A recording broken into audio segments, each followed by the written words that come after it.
Yes, well, you see, when I was 15, again, together with friends of mine, we joined the Haganah. There was what was called Gadna, actually the youth units of the Haganah.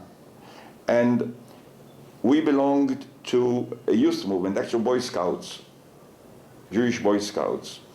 And the education we got there was sort of a nationalistic one, namely that we have to join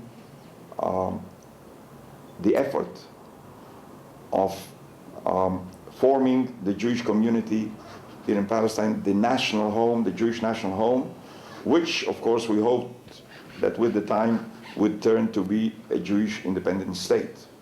Now, together with friends of mine, we joined the Palmach. So the Palmach, as a matter of fact, all over the country, the Palmach were the first unit which stood up confronting the Arab attack. When the war started, there were about 3,000 members of the Palmach who were right at war.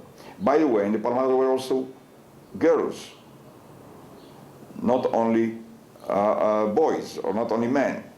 Part of the girls, there were girls who took part in the fighting, and others, shared other duties, auxiliary ones, such as wireless, cooking, and even also guarding. You see, for instance, when we were at the Mount Canaan there, we, the boys, had to rest, so to speak, because we had to be ready for various operations at night or so on. The girls used to guard the base. Well, the Haganah was formed in 1920. This was the establishment of the military establishment of the Jewish community, or the vast majority of the Jewish community in Palestine at that time.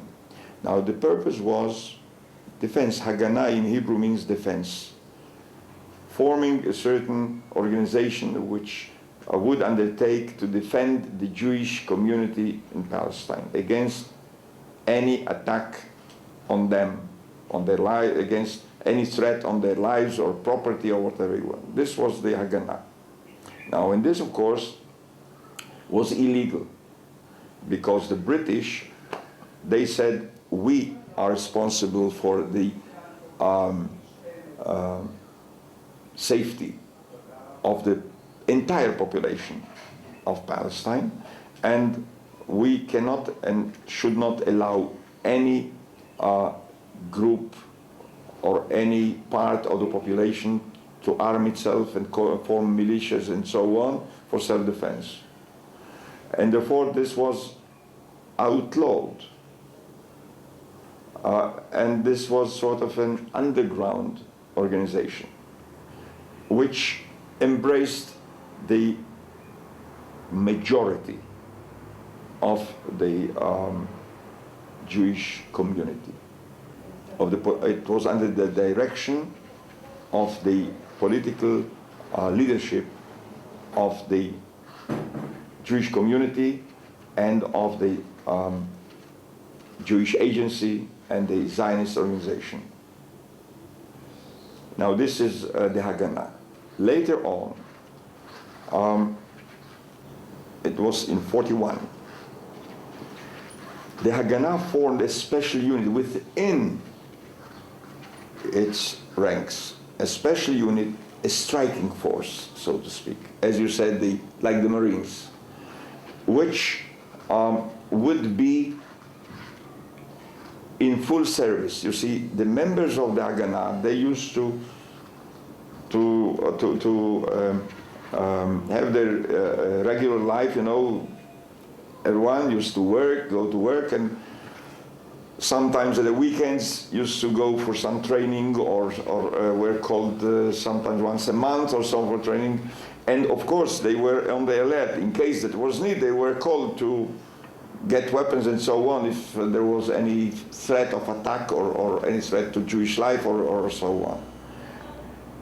But then the Haganah decided to form a special unit which will be in service, in full service all the time. It will be a striking force with special training, of course, and they will serve full time. This was the Palmach. And since there was no way to finance that unit, so the Palmach actually used to stay at mainly kibbutzim the whole time, and they had to support themselves. Therefore, 2 weeks they worked. During these 2 weeks they earned, so to speak, their livelihood, and 2 weeks they were engaged in training or any operation required.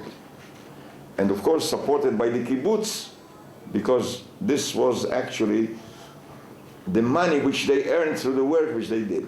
This was the Palmach.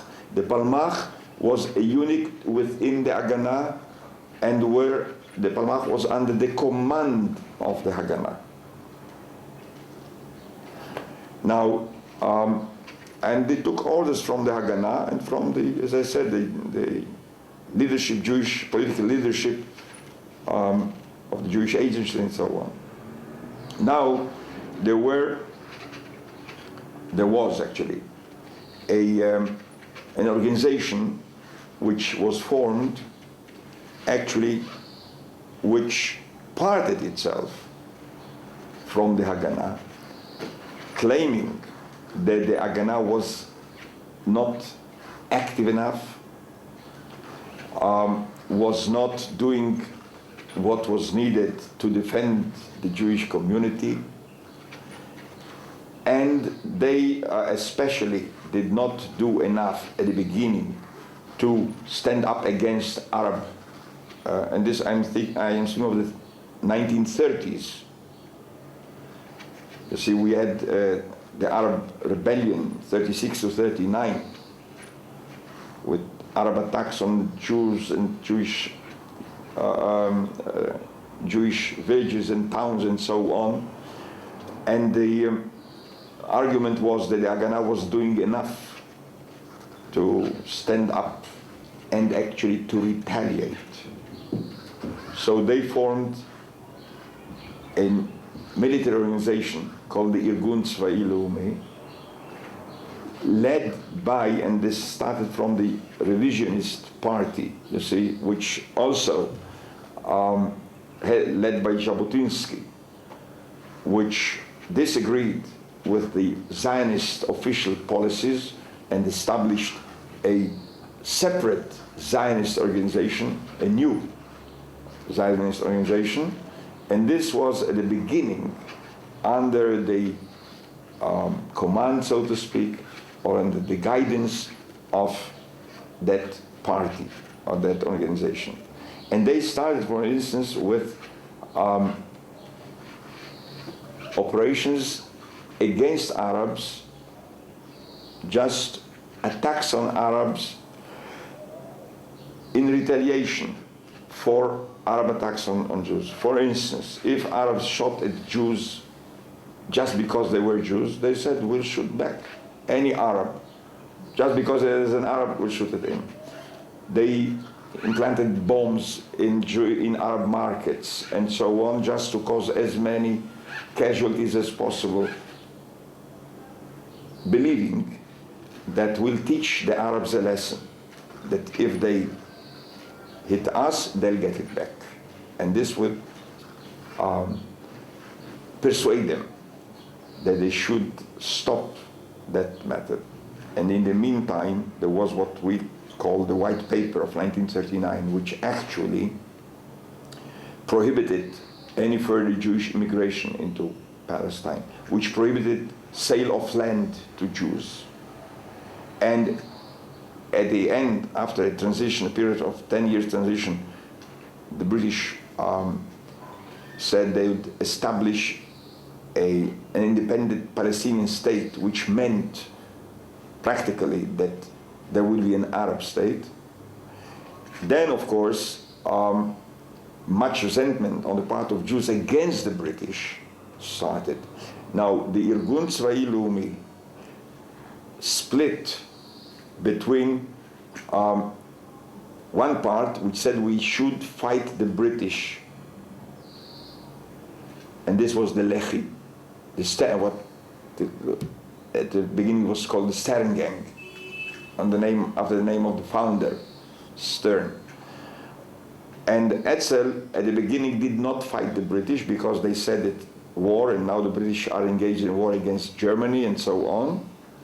But later on, when the war closed, or approximately ended, they also started to fight against the British, claiming that the British are those responsible for all the plight and all the difficulties and all the problems which we have here, and because they do not let us gain or work towards the purpose which we have in our sight, namely Jewish independence.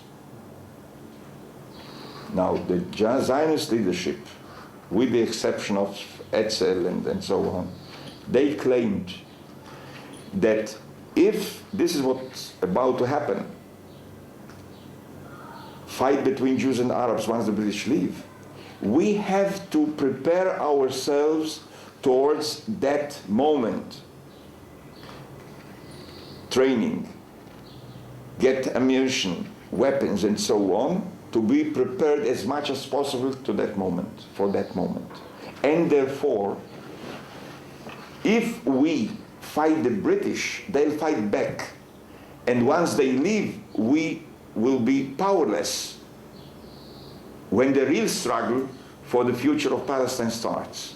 Therefore, we should refrain from attacking British, fighting British, and keep our power and force, and even strengthen it towards the future when the Arab-Jewish struggle starts.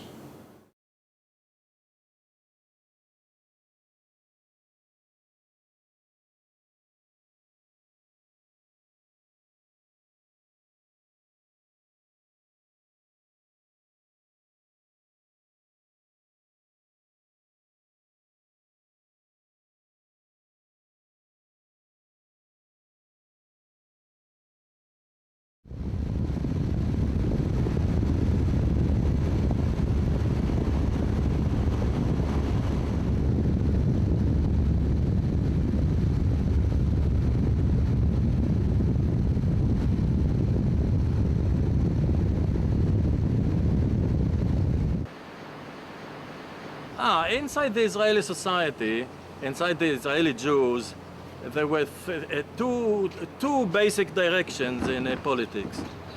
The leadership of the Jewish community in Palestine was social democrats, Ben Gurion. They wanted socialism and Zionism. And they modeled themselves on the British Labour Party. The model was the British Labour Party.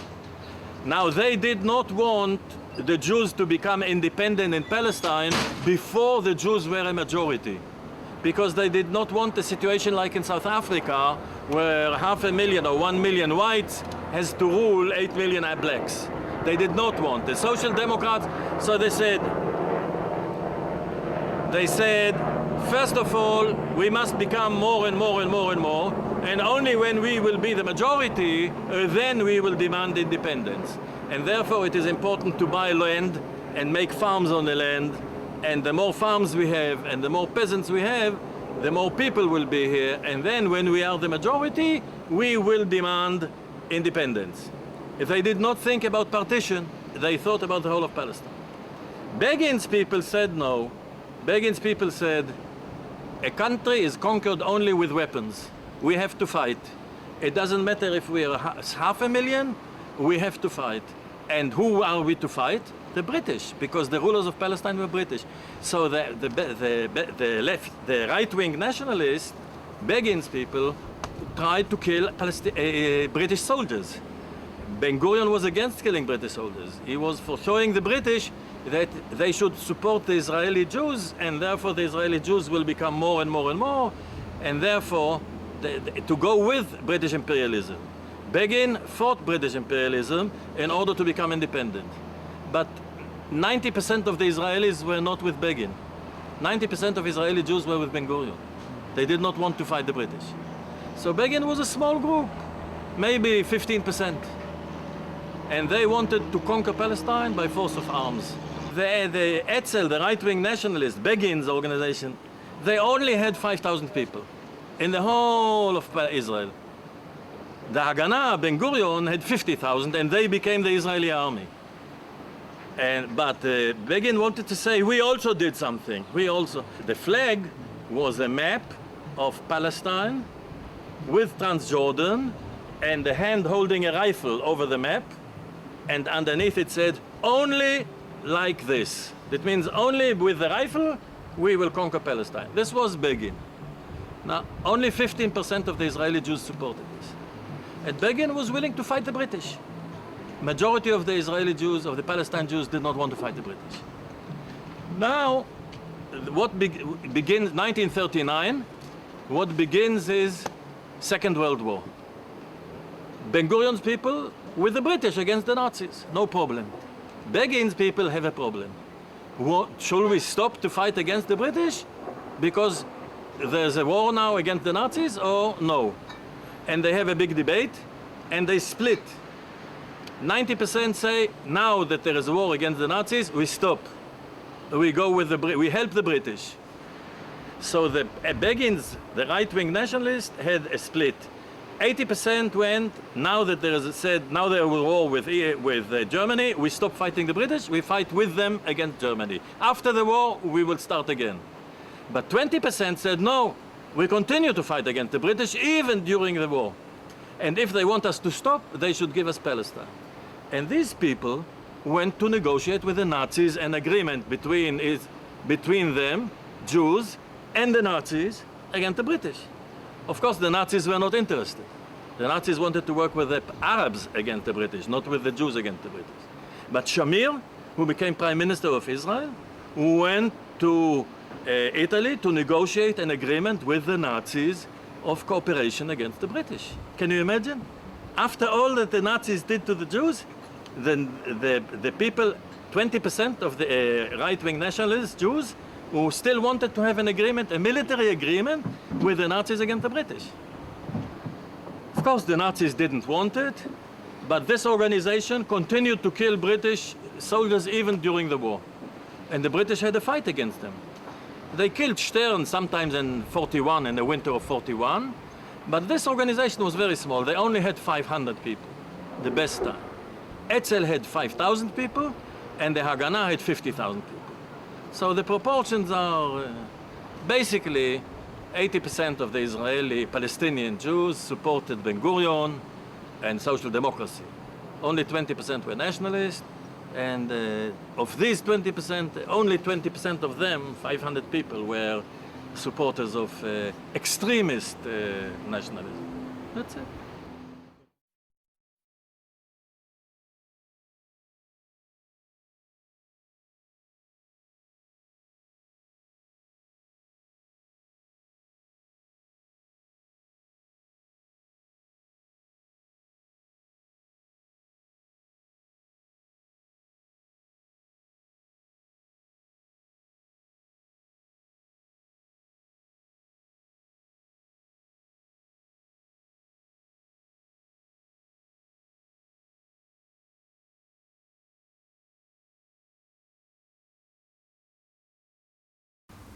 לא של ערבים, למה?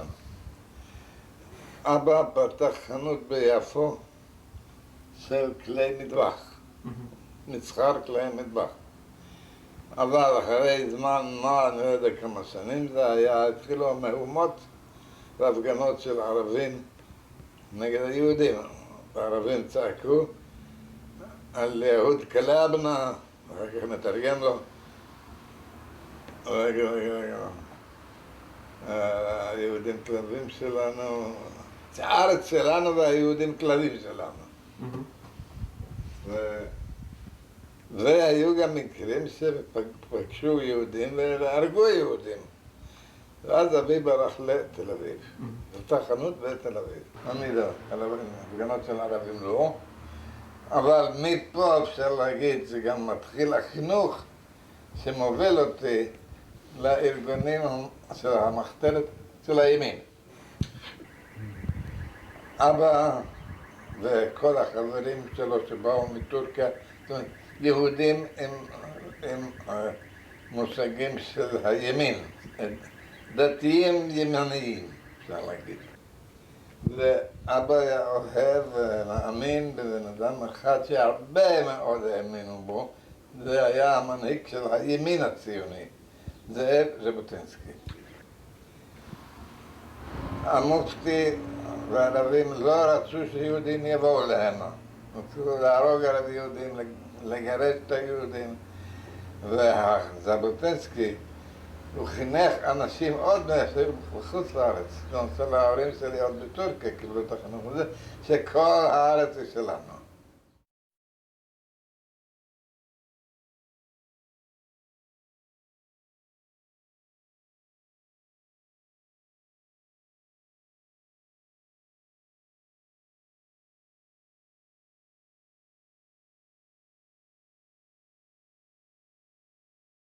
אני יכול לדקלם לו רק שורה אחת מהשיר הכי חשוב שלו, שנתן את התנועה, את התנופה, זה שיר הירדן, ואומר, שתי גדות לירדן, זו שלנו, זו גם כן. וזהו הבסיס של הימין, עד היום הזה, אבל זה הבסיס של הימין, שאפילו אולי החשובים הם כן יעשו הסכמים ערבים, לא יעשו, אבל זה הכל שלנו. וגם לזה אתה מצרף גם את הימין הדתי, שזה הכל שלנו לפי רצון האלוהים. זה הנקודה הכי חשובה של הימין. They bought the land from the Arabs and sent away the villagers. The villagers which were living. And their land is, in fact, was the land of the capitalists. They were מגורשים, כן? Set away. היו set away, שמו אותם על משאיות וגרשו אותם, והציונים, הסוציאליסטים, שהיו שנים אינטרנציונל, הכל, הם ישבו במקומם. מי גירש אותם? היהודים? יהודים. But that was the reason of the troubles. The left Zionists have formed the Haganah to defend themselves against the Arabs, but without killing Arabs. ימין הקים גם כן ארגון, האצ"ל, ארגון צבאי לאומי, שההבדל ביניהם, שהימין רצה להגיב, להכות את הערבים בנשק, הם הורגים גם אני הורג. והימין רצה להבליג. השמאל רצה להבליג. השמאל מבליג. הרגע, זה ציונות סוציאליסטית. סוציאליסטים יהודים היו נגד הציונות גם, בארץ, הקומוניסטים. הם היו נגד הציונות.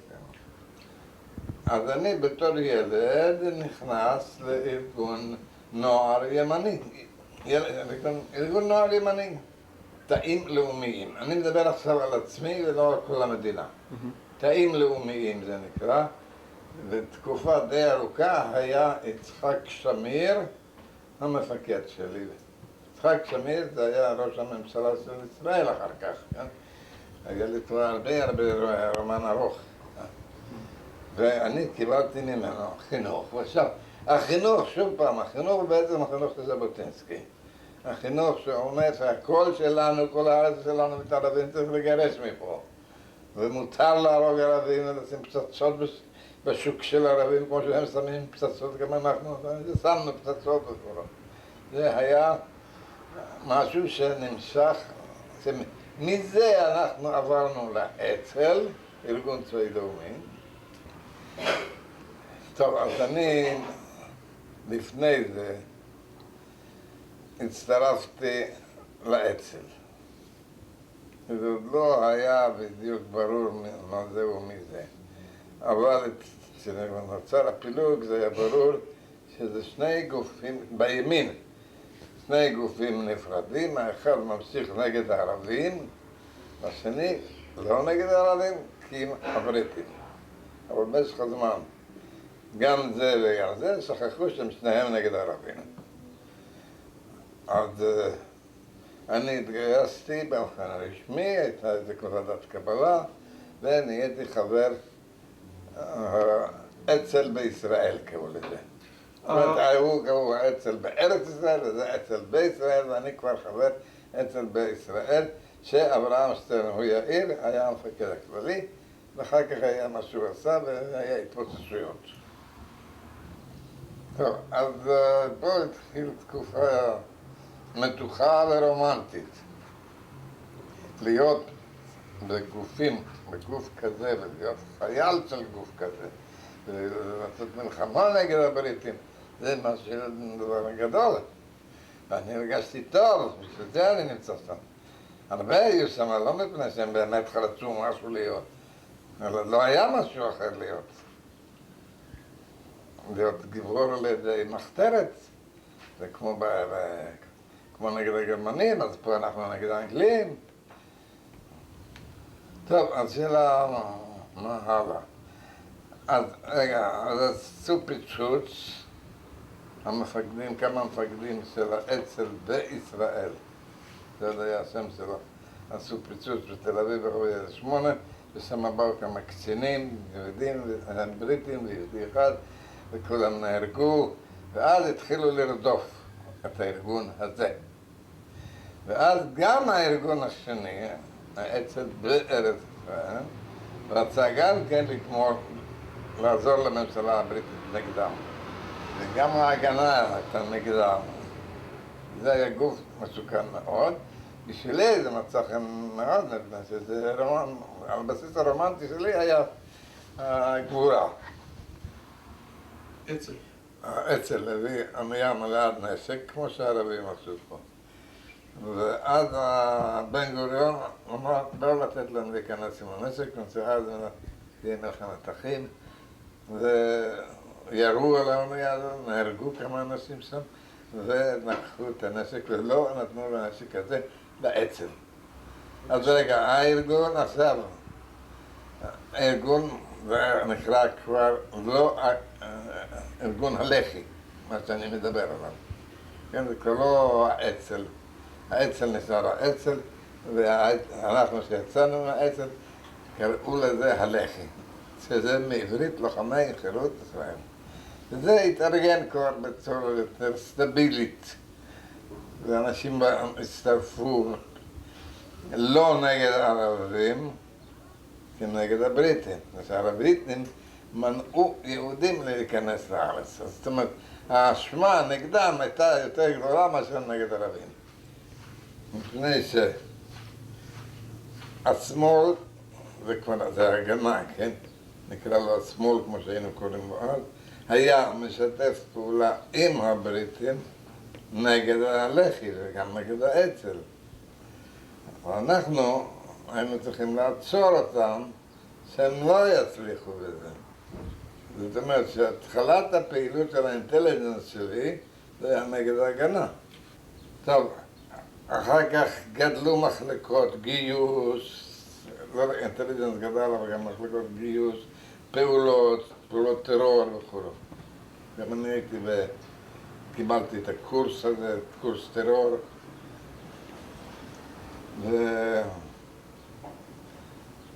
הארגון, אחר כך אני גם הגעתי, הייתי אחראי על סניף ירושלים, אבל הארגון היה די מסודר כבר, האנגלים לא יכלו לחסל אותו, הוא היה מבצע מזמן לזמן פעולות, אפילו חלק מהזמן עשה את זה בשותפות עם האצ"ל, בשותפות עם ההגנה, אבל העיקר, האנגלים כבר היו במצב יותר קשה, מפני שמצד אחד העם התחיל לשנוא את האנגלים, בגלל שהאנגלים בגלל שהבריטים גירשו את העולים לארץ, העולים הלא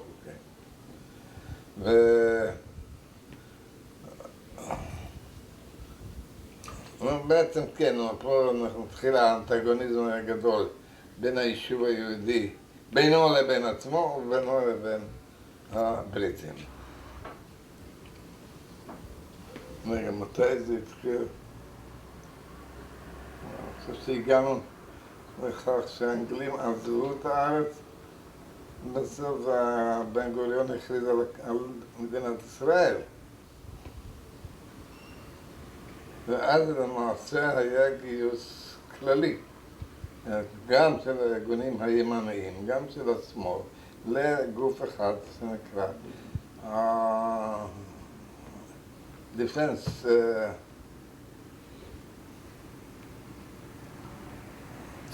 צבא הגנה לישראל. 1947, November 27, that United Nations decided to partition plan.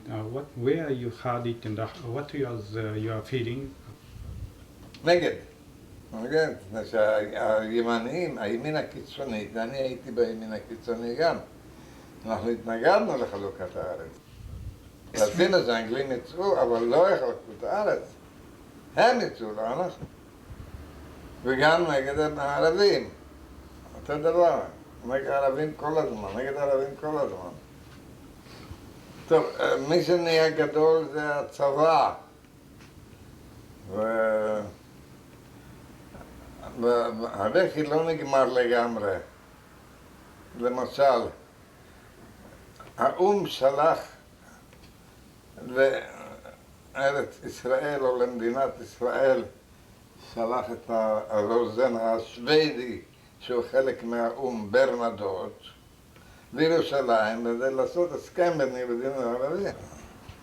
שמיר בא מחוץ לארץ חזרה, מקניה, בא חזרה לארץ, האנגלים זרקו אותו, את כולם. ואז הוא ארגן אנשים שיהרגו את הרוזן השוודי בירושלים. הרוזן השוודי היה נסע באוטו פרטי בירושלים, ואז עצרו את האוטו והרגו אותו. I don't know exactly if Shamir has done it himself. I know that people who did it, but they were loyal to Shamir. מאז אני יותר לא בלח"י. מזמן ברנדות, אני בכלל עזבתי, ואני הלכתי לצה"ל, לצבא. ואני כבר הלכתי לצה"ל, והאנשים שהרגו את ברנדות, המשטרה העברית חיפשה אותם. אבל אני חושב שבן גוריון לא היה כל כך נגד זה שיהרגו את ברנדות. Because Ben Gurion didn't want to divide Jerusalem, didn't want to give something to the Arabs. So I think he was very glad that some underground had done it. לא היה אף אחד מהאו"ם אחרי ברנדות שיבוא לטפל בעניין זה של ירושלים. אז חיפשו אותם, שמו אותם בצוהר, נתנו להם לברוח, ובסוף שחררו אותם. Can you tell me more details how Bernadotte was killed and who is responsibility and did it? אני יכול להגיד אחד שמת, אז אני יכול להגיד. I can tell you that he died. יהושע כהן. Many people, Arabic people, left from the village. עזבו, ישראל גרשה אותם. רע מאוד, אני הייתי נגד, זה היה אפרטהייד, זה לא אפרטהייד, זה... איך זה קוראים לזה בעברית, נוסיף? אפרטהייד? איך? גירוש. זה שם של אברהם כהנא, איך קרא לזה? טרנספר. איך? טרנספר. It was transfer. זה היה טרנספר. אבל עוד לא היה טרנספר 100%. בן גוריון עשה חצי, זה היה אפשר לסבול את זה. זה היה חלק, טרנספר חלקי. ואיפה שיצאו משם אפשרות שהערבים יצאו, תכף נכנסו יהודים. מה זה יפו? מה זה יפו? זה הרשות יפו, זה עיר ערבית. טהורה, ממש עיר ערבית. ברחו הערבים מצום, הכניסו את הבולגרים. דיר יאסין או טנטורה בטח או נגיד. גליל. דיר יאסין, טנטורה. וגם אחר כך שרון גם כן עשה טבח בכל מקום, וקיבי גם עשה טבח. It's very interesting that you changed your mind to pacifist from Lehi. Yes, not that I understand. Yes, what is the secret? This what happened for you? באים מצרים, אנחנו, כל הדו-צדדיות הזאת של המלחמה כבר לא מצאתי בה שום היגיון. אבל זה בטח לא התאים לתיאוריה של ז'בוטינסקי, זאת אומרת, התפיסה החדשה. אבל אני ברחתי מזה מזמן. יצאתי מז'בוטינסקי מזמן. For a long time. או מהרעיון הזה שזו שלנו, זו גם כן, מזמן יצאתי מזה. זאת אומרת, כל הרעיון הזה שאני נלחם נגד כל הערבים וכל הערבים נלחמו נגדי, לא נראה לי בכלל. כן תהיה מדינה או לא תהיה מדינה, מלחמה נגד ערבים כל לא נראתה לי. זה צריך לזכור. אני הצטרפתי ללח"י מפני שנאמר לי המלחמה לא תהיה נגד הבריטים כנגד הערבים, לא תהיה נגד הערבים יותר. אבל זה נגד אימפריאליזם. רק נגד... נגד נייטיבס.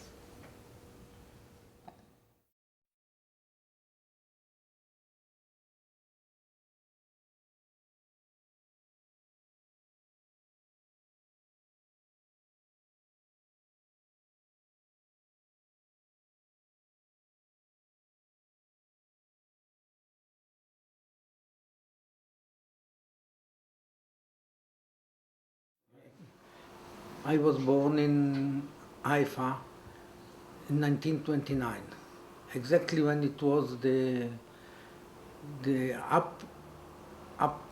do you say, the uprise of the Arabs in 29. It's well known, yes. At 16 years old, 16 and something, I joined the Palmach, and I was there 2 years in the Palmach. I fought against the English army as usual. It was usual for the young people in this time. Yeah. Later on, they took us to.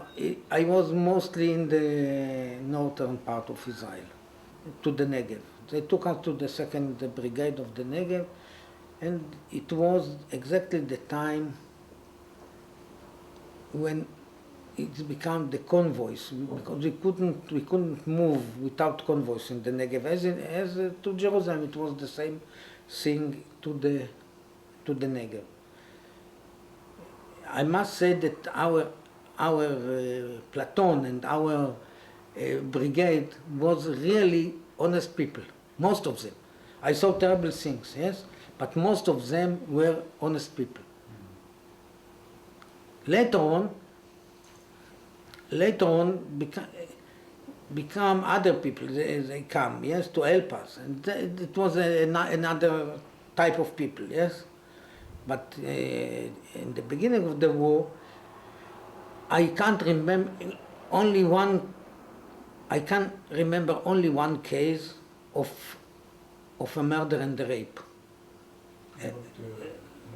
Yes? Describe more details. I don't like it. I don't like to.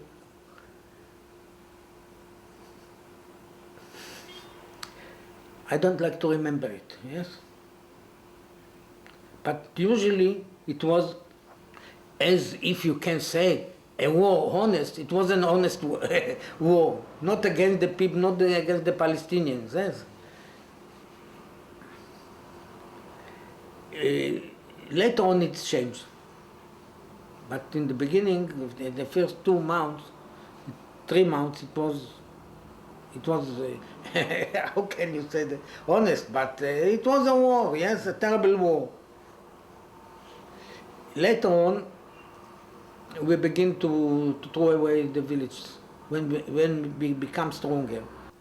What important is the Palestinians. I think that you are interested in this. Yeah. Yes. As I told you, a part of them ran in the beginning of the war. Because it's impossible if if you are fighting, it's possible that civilians will live in this, yes? For example, Hulikat, I remember the place, Hulikat, other places near Hulikat, Kaukaba. They ran away because we fight for 2 days in the same place, yes? They couldn't stay there. The women and the children, they ran away. Later on, they like to return. And but at night, but you didn't allow them, yes? In the beginning, we didn't shut them. Later on, it's beginning to be worse, yes? It's, you said that you don't remember about the rape and killing, yeah? The what? Rapes and killing. No. In my unit, it was a very good unit, and I can't. I heard about this, yes, but it's a part of the war. Yeah. There is no war without terrible things. In Hebrew, you can say the war is terrible, but the background of the war is terrible as the same, yes. That you don't speak about it. Yes? המלחמה היא נוראה, אבל המעשים מאחרי הקרבות הם נוראים לא פחות. אתה מבין אותי?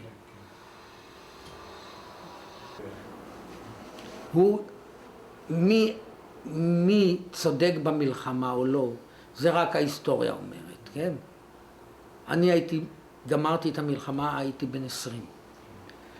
והייתי בטוח שכל מה שאני עושה זה נכון. כן? היה צריך לעשות את זה, ככה חינכו אותי מהיום שנולדתי, כן? מה שאחר כך קרה, זה כבר לא בידיים שלנו. אני התבגרתי, השתניתי, הדעות שלי השתנו לגמרי, כן? My ideas changed at all, yes? I was educated in one form, and I changed my ideas when I become adult, yes, after the war. Only after the war, I heard at night, I was a seaman, I heard at night the weeps, the cries of the women, the children. You understand? At this time, I couldn't remember it. I thought that I'm doing the best thing. Later on, only after some years, I understood what's happened. You understand me? But this is the war. It's a terrible thing.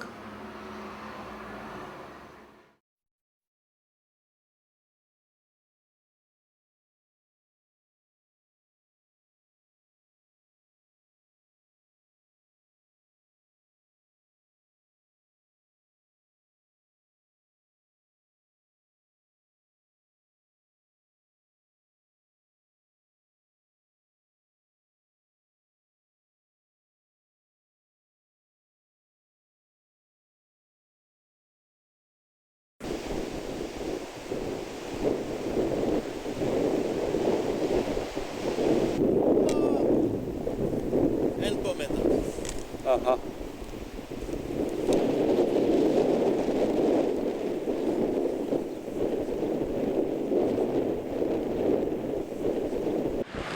אני רוצה לשאול על ההיסטוריה של המקום הזה קודם. Before 48, this was a small Palestinian village over there, maybe 10 houses. And then behind you can see there was a mosque, which is, I think it's a few hundred years old. And what you have there, what you have behind me, is a British police station, which the British built in 1945-46, basically to prevent the Jews coming from the sea from Europe illegally, because after the war, many Jews from Europe who were running away from Germany, from Poland, wanted to come to Palestine, but the British did not allow the people to come into the country. The British dominated the country, the British ruled the country, and they did not allow the Jews to come into the country because it would antagonize the Arabs, and they only gave permission to 10,000 a year, and there were maybe 100,000, 200,000. So the Jews organized illegal immigration. They would buy old ships in Europe.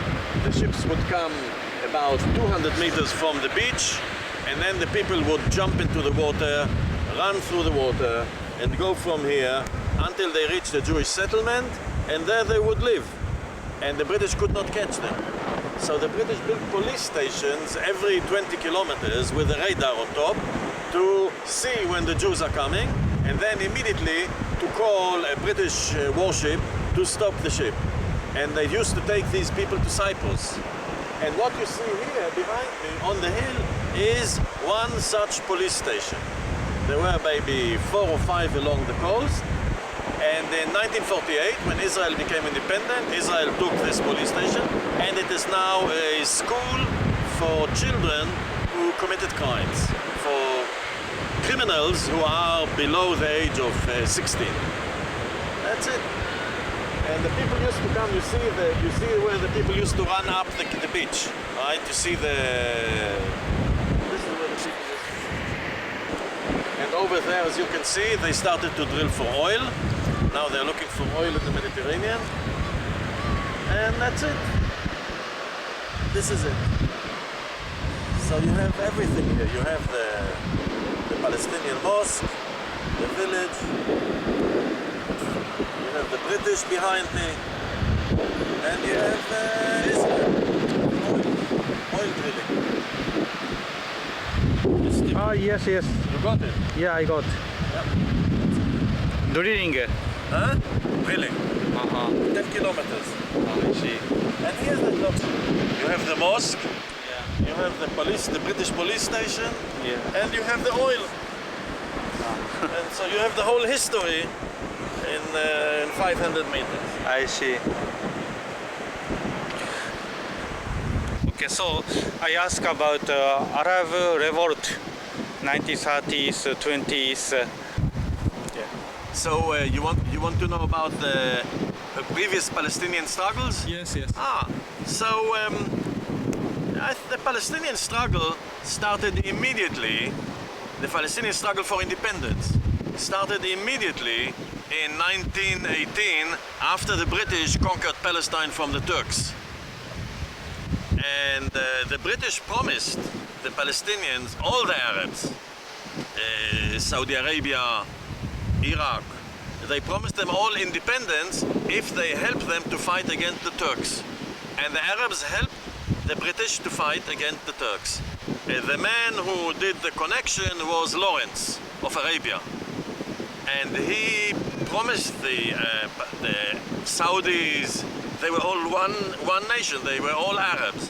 And he promised them that if they help Britain to struggle against the Turks and a war against the Turks, then after the war they will get independence in these places. And they helped, and Turkey was defeated, and they helped a lot. And then, instead of giving them independence, Britain made a secret pact between Britain and France. It is known as Sykes, Sir George Sykes, I think, and Sykes-Picot, the Sykes-Picot Agreement. And the Sykes-Picot Agreement cut up the Middle East between Britain and France. And if you look on the map and you see the lines of Jordan, Iraq, Saudi Arabia, Syria, Lebanon, all this, every line was decided by Sykes-Picot in 1917, 1918. When Lenin did the Bolshevik Revolution in October 1917, he found copies of the agreement between Sykes and Picot in the British embassy in St. Petersburg, and he published this in the newspapers. And Lawrence, when he read this, he realized that the British government has deceived the Arabs and has deceived him. And he resigned from the British army and didn't want anything anymore to have with the British government because of this deception. So the Palestinians immediately started to complain and to fight for their own independence. I met someone, a doctor of eyes, ophthalmologist. His name was Dr. Khalil Bouderi, and he told me that he, in 1919, when he was 15 years old, he participated in a demonstration of 10,000 people. In 1919, 10,000 people is a lot of people, outside the Jaffa Gate in Jerusalem. And the demonstration called on the British to give the Palestinians, the Arabs, independence. So the battle started immediately in 1919. It is not something which started with the Intifada in 1987. The Palestinians have a long history of struggle for independence. And then there were demonstrations everywhere. There were demonstrations in Gaza, there were demonstrations in Hebron. All the time there were demonstrations. The leadership of the Palestinians was not progressive leadership. It was usually religious leadership or a traditional leadership. It was a because the Palestinians were not a modern, technological Western society. They were a traditional society, a traditional Asian society. So the leadership realized immediately that the Zionists who come from Europe are a danger to the Palestinian independence. But in those days, let us say we take 1920, when the British already are here 2 years, and they count how many people are in Palestine. There are in 1920 500,000 Palestinian Arabs and 50,000 Jews. The Jews were 10% of the Palestinians. But the British, of course, allow the Jews to come in because the British know that this colonizers community will always depend on Britain and will always be in conflict with the people who live in the country. And this was very good for the British. They wanted a little community which will be on their side, and they also wanted a little bit of conflict between the Jews and the Arabs, because then the Arabs will not be so busy fighting the British. They will be busy fighting the Jews. And that was the British idea. And the British every year used to allow another 10,000 Jews in, and the Arabs used to have demonstrations. The demonstrations were against the Jews coming in, against the British government. Of course, all this was against the British government, because the British government was the ruler. The police was British, the army was British. The British could say who comes in, who does not come. So the demonstrations were first against the British government, also against the Jews who come in, and finally against those Arabs who used to sell the land to the Jews, because the Jews bought land which was sand or which was rocks, and then they would build houses on these places with modern technology which they bought from Europe. But the Palestinians realized that the more land they sell, the weaker they become. And so the Palestinians had their wars against the British and the Jews. Every 3-4 years there would be another killing of British people, British soldiers, or of Jews.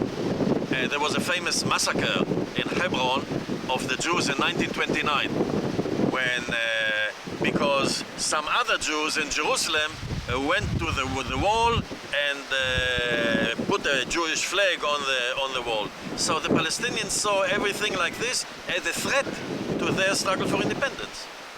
So there was a hysteria, religious hysteria amongst the simple people, and they killed about 30 people Jews in Hebron. Jews who were not Zionists, Jews who lived in Hebron many years, because there were a little number of Jews here, maybe 10,000, 20,000, who were not Zionists, who were dressed just like the Arabs, ate Arab food, spoke Arabic, but instead of going to the mosque on Friday, they went to the synagogue on Saturday. They were Jewish by religion. Anyway, finally, the big thing started in 1936. In 1936, I think it was in April, The Palestinians started in Palestine. They were then about 750,000 already, because the British started to build the country. Everything you see here, the British started to build most of the things from 1920 onwards. And the Palestinians, their numbers grew, and they became from 500,000 in 1920, they became 750,000 in 1936. And they were working in the ports, they were working in the railway, they were working in the post office. It was all work, the Palestinians were working there. And they called a general strike. Everything stopped where the Palestinians were working. All the shops closed, no railways, no post, nothing. And this general strike lasted 6 months. You know, I don't know another general strike in history that lasted for 6 months. In 1968 in France, there was a general strike, but it lasted 2 weeks. It lasted 2 weeks. And here the Palestinians were on strike for 6 months. Self-imposed, the general strike. But the strike did not achieve its aim to force the British to consider Palestinian independence.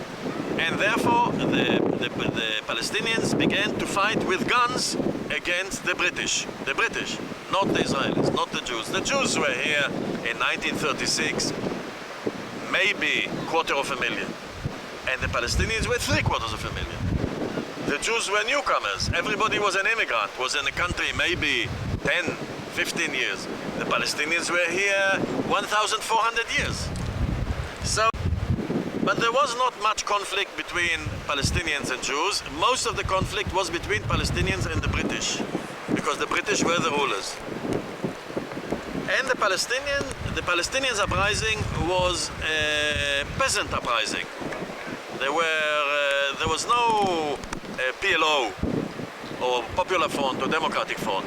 The peasant, the normal people who worked the field in the day, would go in the evening to the mosque, and they would hear a speech by a religious authority, and then they would take old guns and attack the British police station, mainly the British police and the British army. And this went on for 3 years until 1939. And during those 3 years, the British lost control over the countryside. The British only had control in Jerusalem, in Haifa, in Jaffa. But in between, they had no control. The people stopped paying taxes. There was no more paying tax. And the British couldn't do anything. Half the British army and the whole empire, and the whole British Empire, was in Palestine in these years. And the British didn't know how to fight against the Palestinians because it was a peasant uprising. There was no army, there was no organization. In the day, the people are in the field. At night, they attack the police. They come back home, they sleep, and morning they go and work again in the field. So the British didn't know how to do.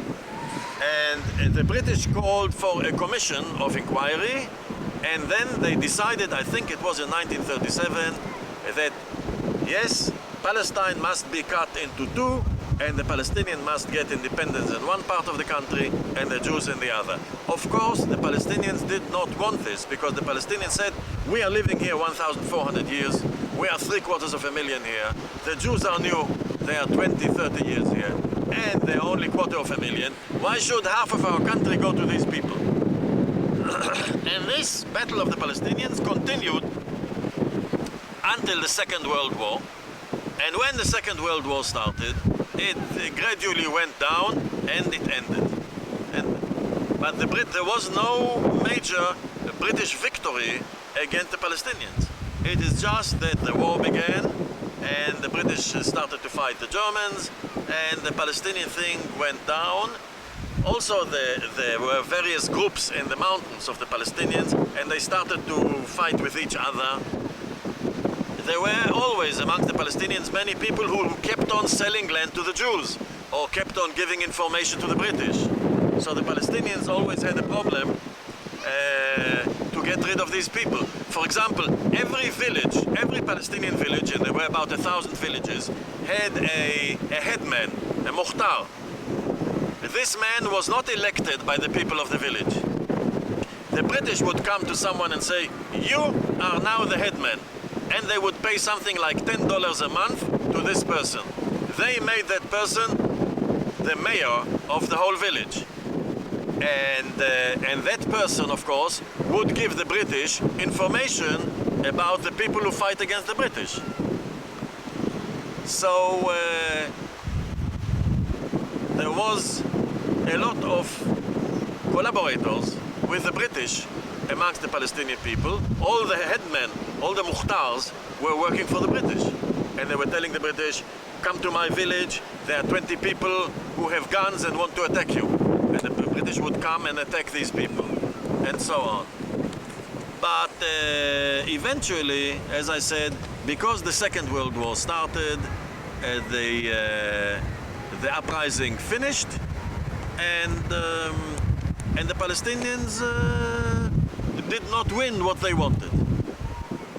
There was no major defeat, there was no military defeat, but the whole thing died down. The Jews in the Second World War, the people from Israel, were fighting with the British against the Nazis. So first of all, they learned how to use guns, how to use tanks, how to use aeroplanes, and also they had the credibility that they were fighting with the British against the Nazis. So after the war, the Jewish community had a big prestige here, and the Palestinians had no prestige and no leadership. And then, because of the Nazi extermination of the Jews, Auschwitz and so on, many people in the world felt maybe the Jews have to have a state of their own, and people supported all those immigrants who wanted to come from the sea to Palestine. And when it came to the United Nations in 1947, the United Nations supported a partitioning of Palestine into two countries, half to the Palestinians, half to the Jews. And the Jews accepted, and the Palestinians did not accept. And then a war began, and that was the war of 1948. But during that war, Ben-Gurion made a secret pact with Abdallah, the king of Transjordan, and Ben-Gurion and Abdallah divided the part which the United Nations gave to Palestine 50-50 between them. So that during 1948 war, Ben-Gurion took what the United Nations gave to the Palestinians, half. Abdallah took the other half. And therefore, Ben-Gurion created a situation where Israel has a conflict with the Palestinians.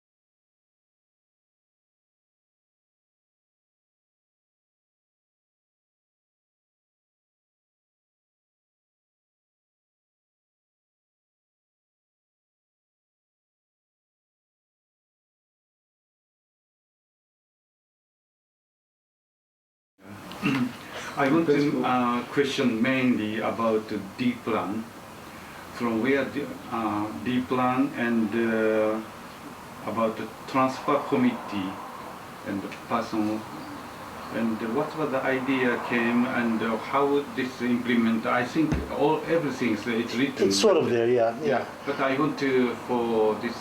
Okay. Idea. Well, the idea of transferring Arabs out of Palestine or part of Palestine in order to be able to create a Jewish state here is more or less as old as Zionism. Zionism meant turning Palestine, or the land of Israel, into a Jewish state, or at least part of Palestine into a Jewish state. And Palestine was at the time, in the 19th century, the early 20th century, inhabited by Arabs mostly, by Muslim Arabs. There was no way of creating a Jewish state here without some displacement of Arabs, either out of all of Palestine or at least the part which was to become a Jewish state.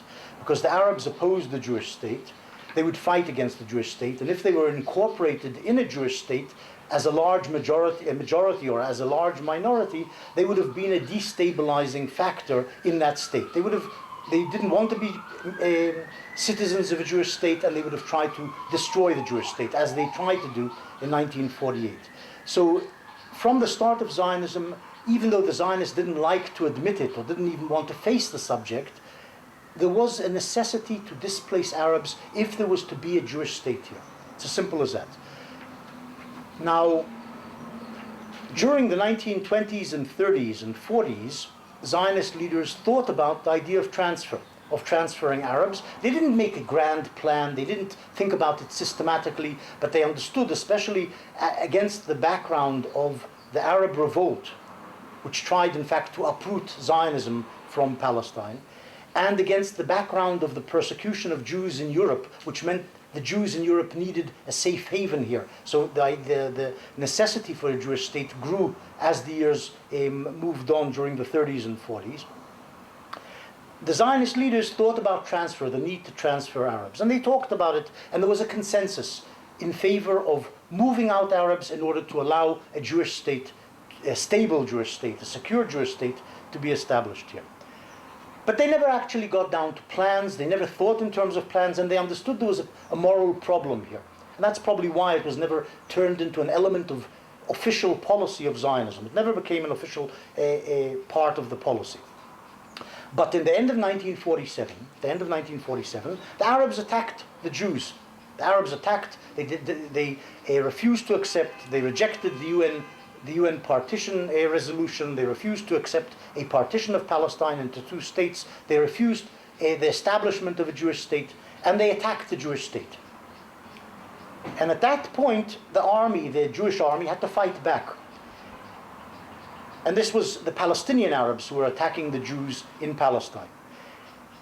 With the British announcing that they were going to leave in May, the Haganah, the Jewish army, had to prepare for the British evacuation and the expected Arab invasion of Palestine, the invasion by Egypt, Syria, Jordan, and so on of Palestine, and an attack on the Jewish state, which in fact happened. They knew the Arab states were going to invade, the Arab states said they would invade, and the Jews had to prepare for it. In preparation for that imminent invasion, which in fact threatened the existence of the Jewish state, which had just emerged, they prepared a plan called Plan D. And the plan was outlined how to secure the main routes between the Jewish centers of population, Tel Aviv, Haifa, Jerusalem, and so on, how to secure these main routes and how to secure the border areas.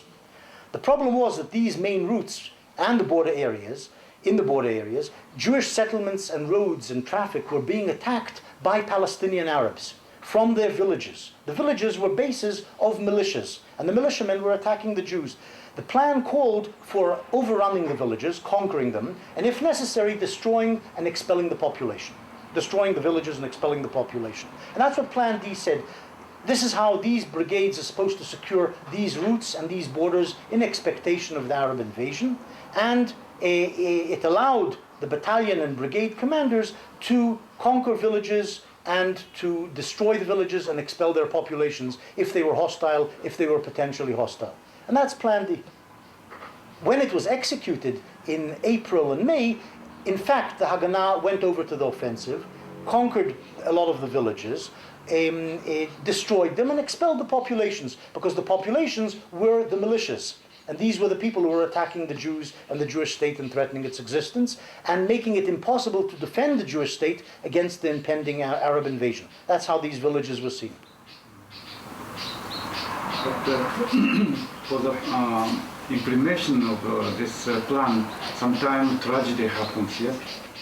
Well, it's a war. We're talking about a war. The Arabs have attacked the Jews. Thousands of Jews have been killed on the roads and villages and towns, and thousands of Arabs get killed. When the Jews go over to the offensive, they conquer villages. Occasionally they shoot people, civilians as well as militiamen. In one or two places there were massacres, which happens also in civil wars. It's quite common. And villages are destroyed and populations are expelled. And this is certainly a tragedy for the people to whom this happens. But this is civil war. That's how wars are.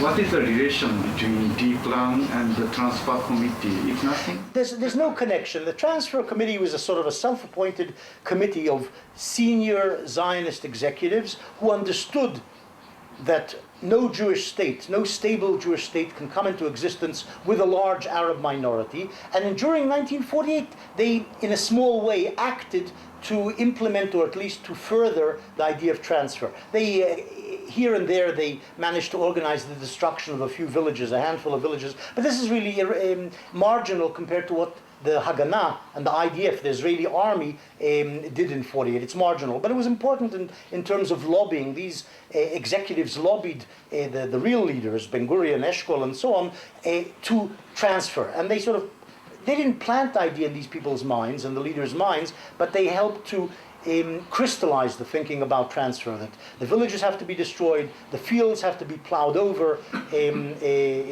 Jews have to be settled in Arab sites, and so on. They outlined what has to be done so that the transfer becomes realistic, becomes a reality. Once the Arabs have left, make sure that they don't come back. This was really the essence of what they propounded and what they advocated and lobbied for, and in some small way even acted upon. After more than 50 years, we are still conflicted, continuing. In a conflict, yeah. Yeah, and how do you think that it was needed, such a deep plan or transfer committee, if not something, another solution? Well, we're talking here details. If you wanted a Jewish state here, you had to have one of two things. You had to have Arab agreement to a Jewish state. The Arabs had to agree that a Jewish state would come into being here and to coexist with the Jews here. And the Arabs didn't want this. The Arabs rejected this. They went to war against the Jews. They rioted, and then afterwards they went to war against the Jews to stop a Jewish state from emerging, or to destroy a Jewish state once it did emerge. That's what happened in 48. Or you had to move a large number of Arabs out of the area which was to become a Jewish state. Otherwise it could not be a stable entity. Those are the two choices. Zionists didn't like to think of it in these terms, but these were the choices. Once the Arabs began to attack the Jews en masse in the 1930s, and then in 1947-48, only the other alternative remained, or there would be no Jewish state. The details, what happened later is details. Plan D, as I said, wasn't really an expulsion plan, even though a lot of Arab propagandists relate to it as a master plan of expulsion. It wasn't a master plan of expulsion. It was a blueprint for a military, even larger than an operation. It was a blueprint for a strategy of securing the Jewish state against Arab invasion, which meant pushing out Arabs from inside the state who were hostile to the state, and securing the border areas for the impending invasion. That's what it was. In the process of implementing Plan D, Arab villagers were expelled, Arab villages were destroyed, and that's what had to happen if you wanted a Jewish state. You can say no Jewish state. There shouldn't have been a Jewish state. Okay, then there's no transfer, no Plan D, and no Zionism. But if you support the idea of a Jewish state, Arabs had to be moved out because they opposed the Jewish state, they fought against it, and no Jewish state could have emerged had that been the situation, had they remained in place. So these are details, what exactly happened. But basically, Plan D was a defensive mechanism against Arab attack. It was a plan of defense against Arab attack, Palestinian attack and pan-Arab invasion. So, you start to write about also miserable things, what happened in the villages, and people were massacred or people were raped, and also such things you wrote down as a historian, yes. And I understood that before, people of Israel didn't want to watch these things, yes, clearly. Yeah. And you wanted to open. So you think that Israel is already strong to watch real history?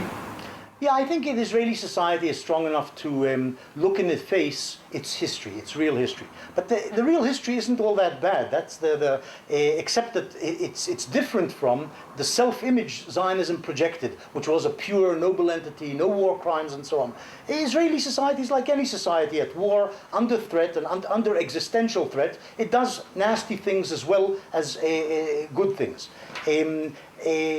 When talking about massacres, let's put it in perspective. We're not talking about the rape of Nanking. We're not talking about killing 80 or 100,000 or 500,000 Chinamen. We're talking about altogether in the whole war, over a year and a half, Israeli troops maybe massacred something like 700-800 Arabs in all the different massacres together. So we're talking about a very, very small number of people actually killed in massacres. You may have had several dozen cases of rape, not tens of thousands as occurred in Nanking or when the Russians conquered Germany in 1945. So we have to put it into perspective. We have really very, very few massacres. But some occurred, and the Israeli public and Israeli official historiography didn't appreciate, didn't accept, didn't want to look these things in the face.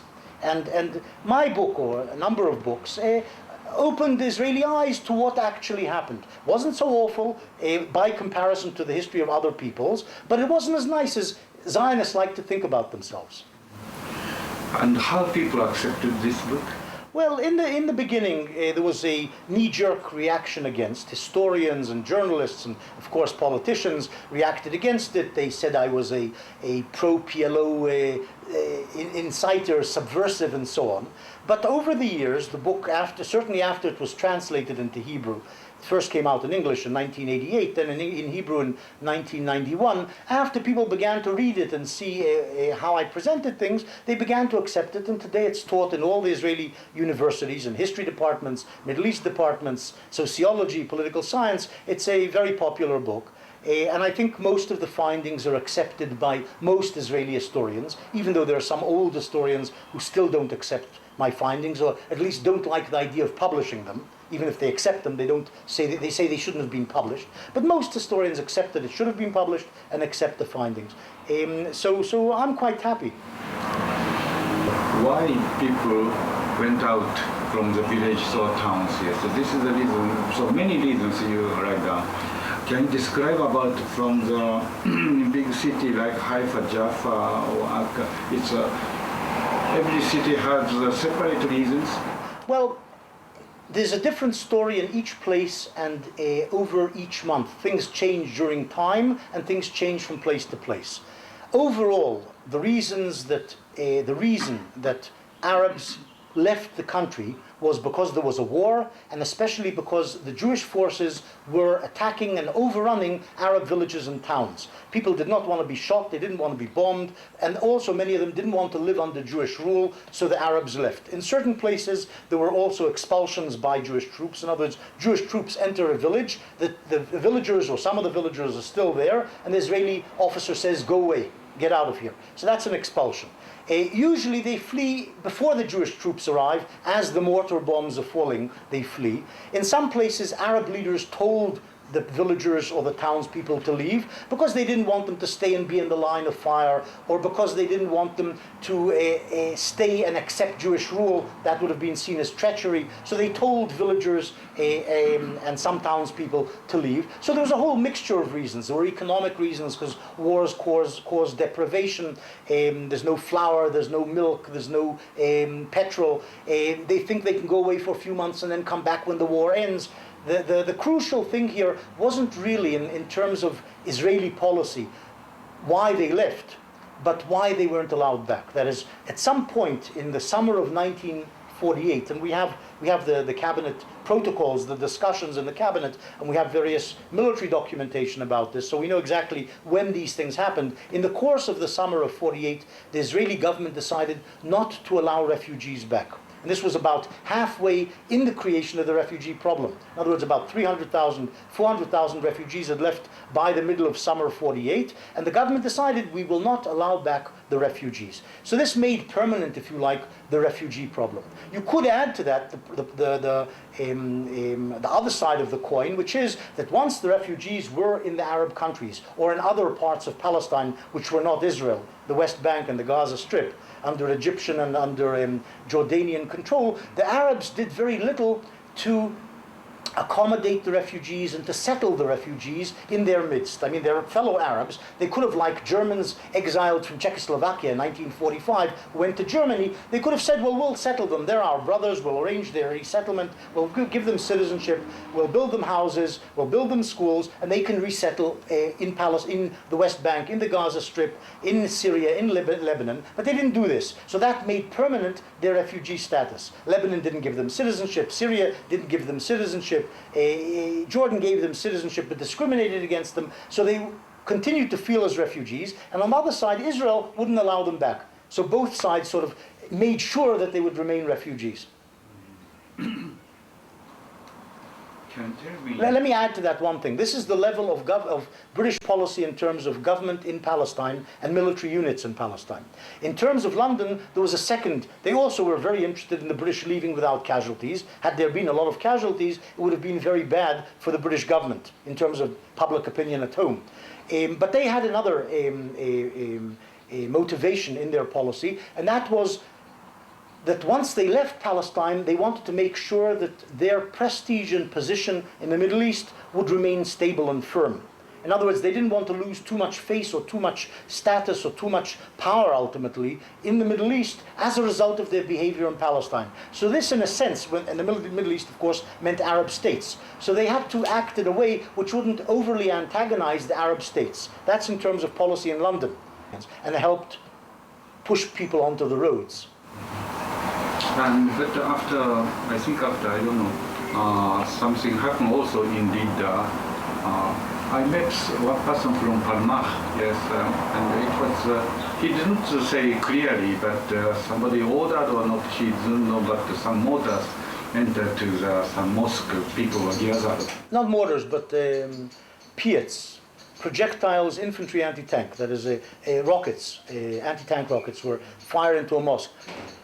It's a complicated story, but in effect what happened was that a Palmach unit, 3rd Battalion, conquered Lydda, the Arab town of Lydda, on the 11th of July. On the 12th of July, 48, some Jordanian armored cars entered the town. There was a firefight between the Jordanians and the Israelis. Some of the townspeople who had arms pulled out their arms from under their beds and started shooting at the Palmach troops. And the Palmach reacted by shooting everything in sight, basically massacring about 250 people. This was the biggest massacre of the war. And subsequently, after the massacre, it expelled the population of Lydda and of a neighboring town, Ramle. And this was the biggest expulsion of the war. And now that's what happened. And also you describe about what happened in Galil also, yes?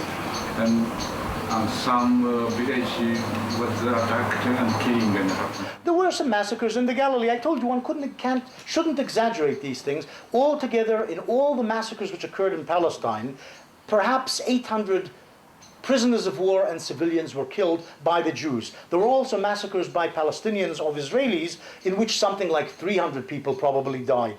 So those were the massacres. Apart from that, there was a civil war in which about 8,000 Palestinians were killed and 6,000 Israelis were killed in the war itself, in the whole war, the civil war and the Arab-Israeli war which followed. Those were the figures. So one shouldn't exaggerate the atrocities in that war. Compared to anything going on in Eastern Europe in the 1990s, Bosnia, Croatia and so on, this is chicken feed. I don't think they had a choice. I think Ben-Gurion had no choice in the 1930s and 40s in wanting a Jewish state. Jews were being massacred in their millions in Europe by the Germans and their allies. The Jewish people had to have a state. In order to create a state, they had to do it in Palestine because that was the only place possible in terms of history, in terms of availability. Once trying to create a state in Palestine, they encountered the local population, which was Arab, which may not have been very well developed politically, but they were there and they didn't want the Jews to come here and create a state. In fighting the Arabs, they had no choice but to displace hundreds of thousands of Arabs, otherwise the state would not have emerged, or it would have been defeated in war, or it would not have been stable once it emerged.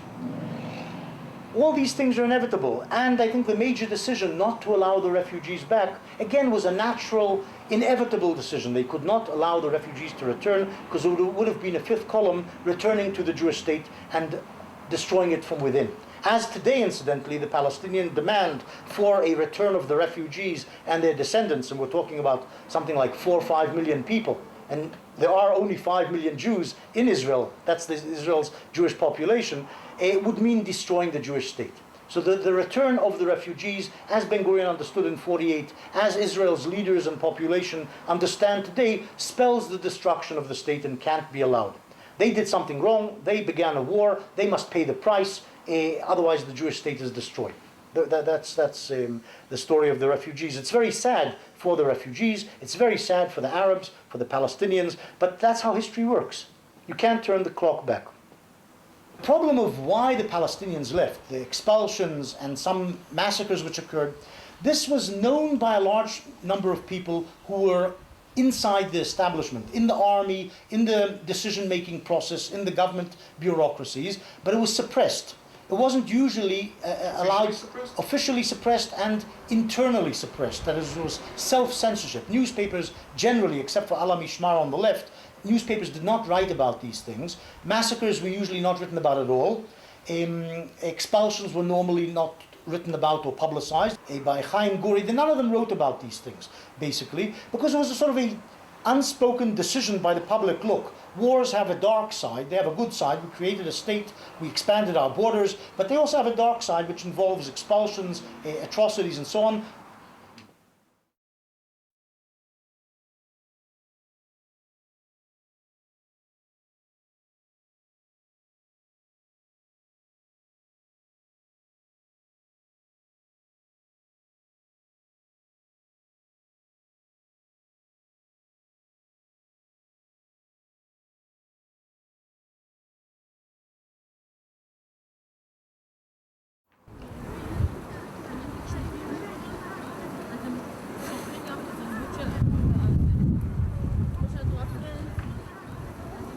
I think that in order to understand what happened to the Palestinian population in 1948, one has to go back to the end of the British mandate. The British government decided to leave Palestine in February 1947 and transferred the problem of Palestine to the United Nations. And under the influence, I think, of the Jewish leadership and the Jewish community in Palestine, the United Nations decided to offer the partitioning of Palestine into two states, which was unacceptable to the Palestinian leadership and to the Arab states in general. Now, as a result of the partition resolution, the Jewish leadership already knew in November 1947, when the partition resolution was adopted by the United Nations, the Jewish leadership already knew that 55% of Palestine would be theirs, because that was the percentage accorded to the Jews in the partition resolution. Within the Jewish state, according to the United Nations, half of the population was Arab. And I think already at that point, when the Jewish leadership understood that they will have to have a state, even before they thought of expanding the state. Even if they had the state according to the United Nations resolution, they would have to live with half a population being Arab or Palestinians. And I think there and then the decision to expel the Palestinians fell. There was an ideological background, I think, from the very beginning of the Zionist project. The ideologues and the leaders thought that the best way of implementing the Jewish dream was by having as much of Palestine as possible with as few Palestinians in it as possible. But they never understood how to do it, because they were a minority. And only during these days, in those days, in 47, 48, the general idea, the abstract idea, became a real plan. Then came the very clear rejection of the partition resolution by the Arab world. And I think the decision then fell, and that I'm talking now in February, March 1948, the decision was that Israel would be not only that part of Palestine that was promised to the Jewish community by the United Nations, but that part and additional part of Palestine. More or less what we have today, which is 80% of Palestine. That is Israel without the West Bank and the Gaza Strip. Now the problem of the Palestinian population became even more acute, because within the area that Israel decided, or the Jewish leadership decided, will be Israel, which was 80% of Palestine, there were 1 million Palestinians, 1 million Palestinians, and 600,000 Jews. And because of that, I think the general ideas of how to solve this problem became a real plan, which is the famous Plan D, which was adopted by the Jewish High Command, on the 10th of March 1948. And that plan talks very clearly about the need of cleansing, ethnically cleansing, the future Jewish state, because David Ben-Gurion, the leader of the state, and the community believed that if that would be the balance of power, 1 million Arabs and a bit more than 500,000 Jews, he said there will never be a Jewish state. So how do you make 1 million Palestinians disappear? You have to expel them. And the country, on the 10th of March 1948, the country was divided into 6 parts, because there were 6 military brigades. And each brigade in the military, in the army, in the newly formed Israeli army, each brigade had a list of villages in the area under its responsibility, and the order was very clear to make sure that the villages will be wiped out. And there was one condition in which you could leave a village intact, and that condition was the following: if a village surrenders without a fight, and it is not in a very important strategic position, and is not necessary for what the document called the protection of the Jewish state, then it can stay. For instance, if you have a village that surrendered, but is on the highway between one Jewish settlement to the other, it's in a strategic location that it doesn't really matter if they fought or not fought. There was another condition: if we are talking not about villages, if we are talking about towns like Jaffa, Tiberias, Haifa, the idea was that it would be impossible to keep a Palestinian population inside those cities. And the recommendation was to try and make sure that they won't be there. So it was a general kind of recommendation.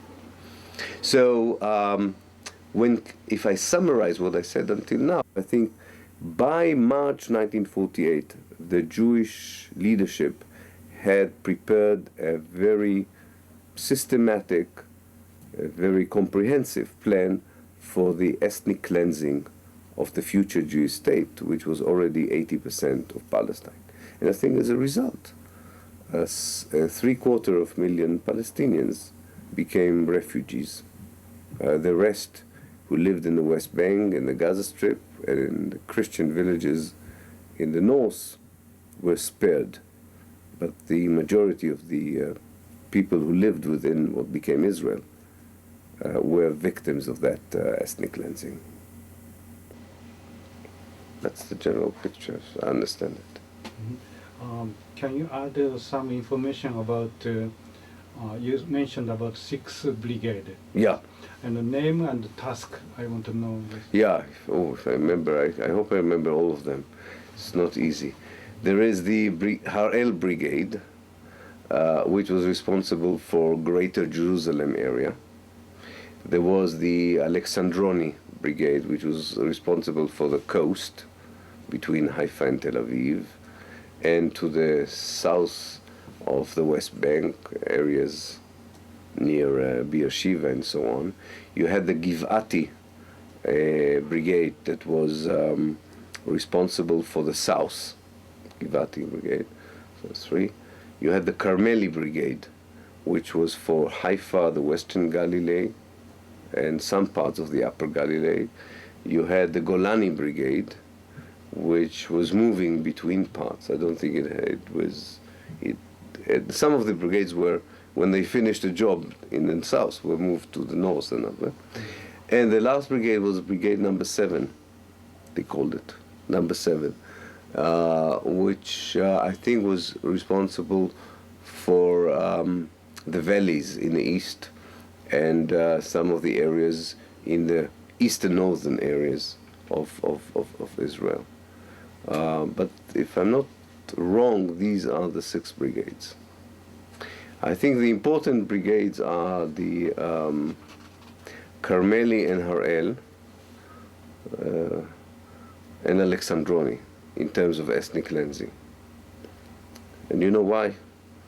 Because they were mainly Ashkenazi Jews, Jews who came from European countries. Ben Gurion did not trust the more Sephardic Jews to do the job properly.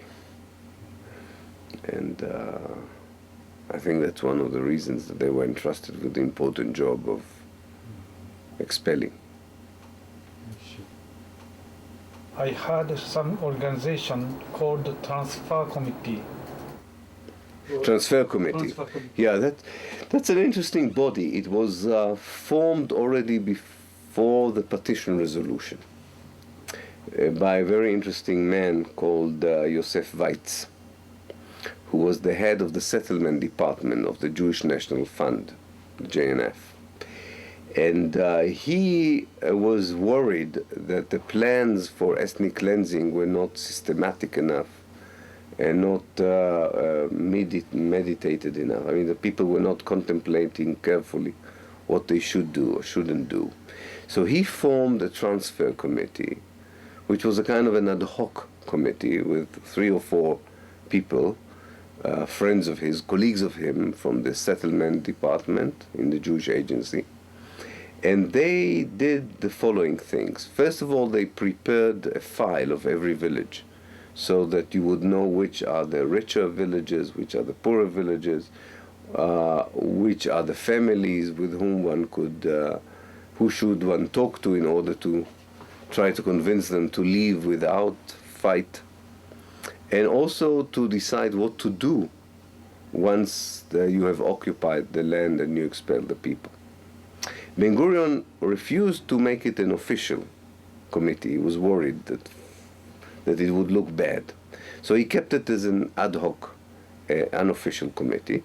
But it worked. It worked. Especially it worked, I think, less in the expulsion, because the expulsion was the responsibility of the army.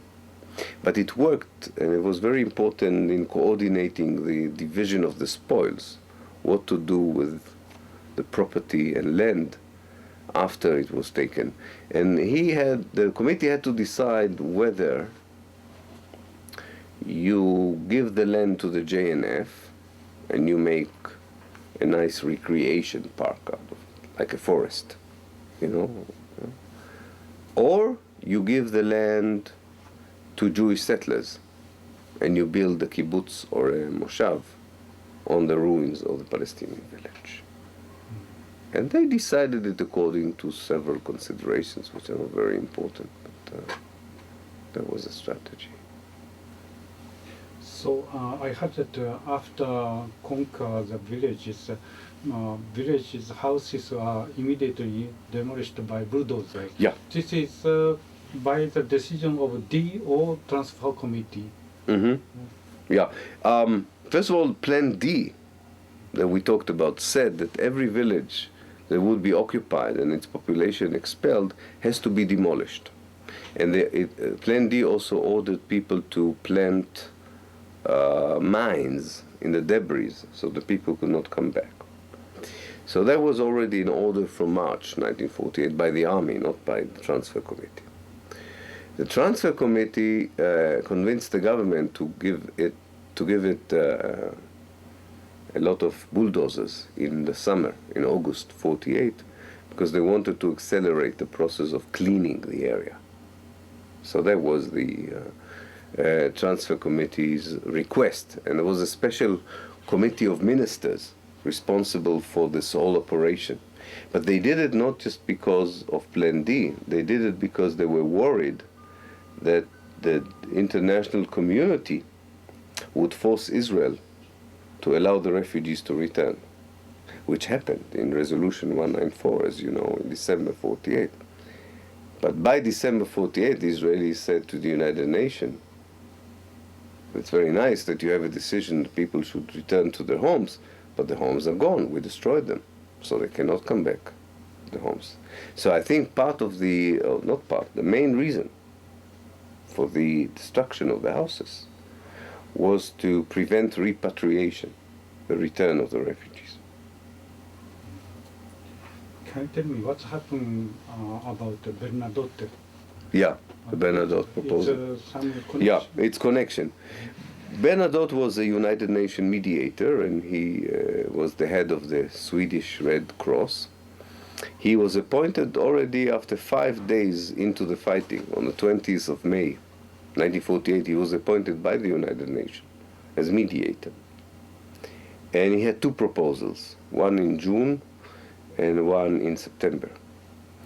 In both proposals, he declared that whatever the solution will be, every refugee, whether he ran away or was expelled, should be allowed to go back to their homes. Bernadotte was very much hated by the Israeli government, not only because of his proposals on the refugees, but also because he suggested in partitioning the country into two states and annexing the Arab parts to Jordan or making a Palestinian state. And he didn't approve of the Israeli control of Jerusalem later on. So, although it were Jewish extremists who assassinated him in September, I think that Ben-Gurion was behind it, that the Israeli leadership was behind it. It's not easy to prove. But one interesting story is that the murderer, the guy who shot Bernadotte, became Ben-Gurion's bodyguard. So it makes you think. And definitely Ben-Gurion was very happy that Bernadotte was dead. But the United Nations tried to keep Bernadotte's legacy through Resolution 194. So that's Bernadotte's story. So now you mentioned the word ethnic cleansing. Yeah. This is, I think, no other historians. No, I think there are now quite a few historians who use it, but I was the first one who wrote about it in such a paradigm, and I gave theoretical explanation why it is ethnic cleansing. What I did, I used the definition for ethnic cleansing by the United Nations and by the State Department of the United States, and I showed that exactly the definitions there fit what Israel did to the Palestinians in 48. And for me it's a very important concept because it's not just an historical question. It has a lot of implications for the future of the refugees. If they are victims of ethnic cleansing, they have even more rights to demand a return compared, for instance, if they were just victims of a war, just because there was a war and people ran away. It's not the same thing as an ethnic cleansing. And now, if we look what happened now, it's I'm thinking about the idea of transfer committee or idea of cleansing, ethnic cleansing idea is still working. Does it? Absolutely. It never stopped. You see, after 48 and until 1956, the ethnic cleansing continued inside Israel. About 36 villages were expelled by Israel after the war, inside Israel. So the ethnic cleansing continued. Then came the 67 war. And I think that a lot of people, as you know, probably in 67, Israel expelled. It expelled the people who lived in the old Jewish quarter in Jerusalem and the Muslim quarter. It expelled 3 huge refugee camps near Jericho. It expelled a lot of people from Qalqilia, which Israel nearly destroyed, and Jenin.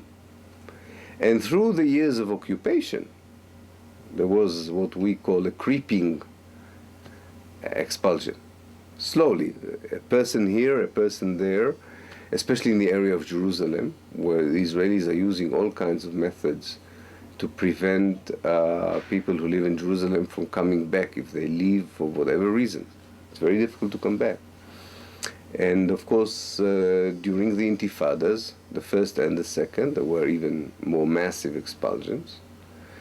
And I think that today there is a very clear support in Israel to the idea that if Israel will take part of the West Bank within a solution, the people who would live inside Israel, it's the right of the Israeli government to move them to the other part of the West Bank. So I think Sharon's plan of peace definitely includes what he would call transfer, but not expulsion. But transfer is a euphemism for expulsion. So I think, yes, it never stopped. And I think the whole Zionist project is built on the ideology of dispossession. And you cannot dispossess someone without expelling him. It's like Australia and the Aboriginals, New Zealand and the Maoris, America and the Native Americans. Colonialist projects are built on two tiers: settlement and dispossession. You want land, but you don't want the people who used to live on that land, because they come in your way. We'll start maybe from the north to the south and see what we can say. An interesting story is a story of a village called Ein Zetun near Safad. This is Safad, and Ein Zetun is here. That's an interesting story. I don't know if you can see it here. Yes. The Israelis had a system before attacking a large city. They used to perpetrate a massacre in order to terrify the people. So Ein Zetun was one of these places where people attacked, occupied the village, killed about 100, 150 of the men. And when the Israelis killed the man, they called it a man, from an Israeli definition, was anyone above the age of 13 to the age of 36. The idea was that you didn't want to have people who were in what the Israelis called a fighting age. But this was not typical. Only near cities the massacres occurred as part of the system. In most of the other cases where massacres occurred, it was because, contrary to the strategy, and the Israeli strategy was that every village you flank it from three sides, and you leave one side open so the people can run away. So if by any mistake, and it happened several times, you close the villages from all four sides, a lot of the people stayed in the village, and this is when massacres occurred. Such a case is not Ein Zetun, but the case of Sasa, which is not far away. Here, Sasa, Safsaf, Sufa today. In these villages you had massacres of people because they were occupied in a way that they did not allow people to run away. So this is a story of the north, and it repeats itself. If we go more to the south, we have an interesting story of all the villages that were between Haifa and Tel Aviv. This is Tel Aviv, and this is Haifa. Here you have two main roads today. Road number 2, the new road between Haifa and Tel Aviv, and road number 4, the old road between Haifa and Tel Aviv. In this area, if you take this area, let's say something like this, you had about 64 Palestinian villages. Today there are only 2. Out of the 64, Israel cleansed. And this was mainly the job of one brigade, the Alexandroni brigade. Although some of it is also the job of the Carmeli. If we remain for a moment here, I want to show you another place, a little bit in the north, which is called Kadita. Kadita is here. It doesn't appear anymore in the map. This is a very interesting village. It used to have 1,000 people. And in 1950, that is 2 years after the war, the Israeli army told the people to leave and told them that they could come back after 2 weeks because the army needs the village for military training. But the army destroyed the village. and the people could not come back to the village. What else do we have here? If we go down, of course all these villages were cleansed, as I said. If we go to the area of Jerusalem, we have some horrific stories here as well. The most known one is Dir Yassin. You cannot see Dir Yassin on the map because it's a neighborhood in Jerusalem called Kfar Shaul. And most of the village is today a hospital for the insane. Actually, if you go to the hospital, you can still see the structure of the village. We have the Waime, which also doesn't exist anymore, but is more or less in this area, here, in this area, a huge village where Ariel Sharon also participated as a young officer, and this was more like Dir Yassin than Tantura. Another interesting spot on the map is Ashkelon, today a city. It used to call Majdal. It was a Palestinian town. And in 1950, because the Israelis were worried that there were too many Palestinians left in Israel, Ben Gurion ordered the whole city of Majdal, the whole town of Majdal. They drove them out in one day to the Gaza Strip. As you can see, the Gaza Strip is very near. So they walked. But the Egyptians didn't want them.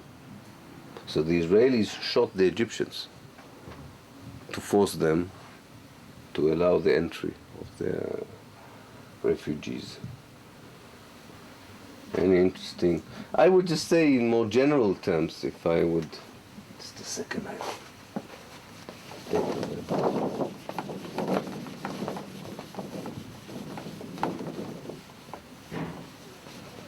In more general terms, there were few areas where the ethnic cleansing was taking place very intensively.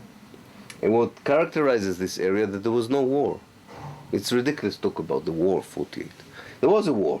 There was a war here, and there was a war here, and there was a war around Jerusalem, and there was a war on the borders. There was a war with regular Arab armies for 2 weeks, something like this, on the borders. But inside the country, there was no war. There was just ethnic cleansing. I mentioned one area, this area of the 64 villages. Another important area is the whole area of what we call today in Israel the North Negev. It was full of Palestinian villages, but you can't find them anymore. They're gone. Another area is the Emek Israel, the Israel Valley, and all these valleys here. They're also full with Palestinian villages which are gone. And the Galilee, of course, had many more villages than it has today. So if you go to these 4 areas, inside the Upper Galilee, inside the area of the valleys, on the coast, and the northern Negev, that's where most of the Palestinian villages and towns existed and were expelled. I heard that every time people from Irgun and Lehi massacre and not from Palmach or regular army. It's true? No. I think most of the massacres, there are 2 things here. The massacres in the rural areas, where the villages are mainly the job of the Palmach and the Haganah, the mainstream. Only Dir Yassin, but that's very exceptional. The massacres, and there were small massacres, that occurred in the mixed towns, like Jaffa, Haifa, Tiberias, in the cities themselves, were done by the Irgun people. But the massacres, if we mention them, some of them, we mentioned En Zetun, Safsaf, Sasa, it's all Palmach. The Waime is Alexandroni, it's Haganah. There was a massacre in Tira, it's Haganah. Tantura is Alexandroni, which means mainstream, Haganah. No, I think that the Irgun and Lehi are responsible for killing of unarmed civilians in the cities, not in the rural areas. which was Ben Gurion's idea. He didn't want the Irgun, he didn't trust them. He called them the terrorists. He didn't want the terrorists, as he called them, in the rural areas. He thought there you needed proper armies. He didn't mind using them, mainly for the war, the urban warfare. But in Jaffa, the role of Irgun was some important. Very, very much. That's what I say. They were used in the urban areas. They were used in Jaffa, and they were used also in Haifa, and they were used also in Jerusalem. There, the Irgun was very important. Yeah, but not in the villages. I see. Not in the villages. So the leaders of regular army knows how to use Irgun in the way. Yeah, very much so. Very much so. They found it more difficult to control them in the cities, but they restrained them outside the. And you are Jewish. I'm Jewish. And professor, yes. Yes, so far, yes. You received some oppression. Yes, people don't like to hear the story, and in 2002 this university tried to expel me, but there was an international outcry, and it forced them to change their decision. And still, there are many people in the university who boycott me. They don't want that I would participate in seminars and conferences. But the students, on the other hand, are very interested, and some of my colleagues respect what I do. So it's a struggle for relevance and for knowledge.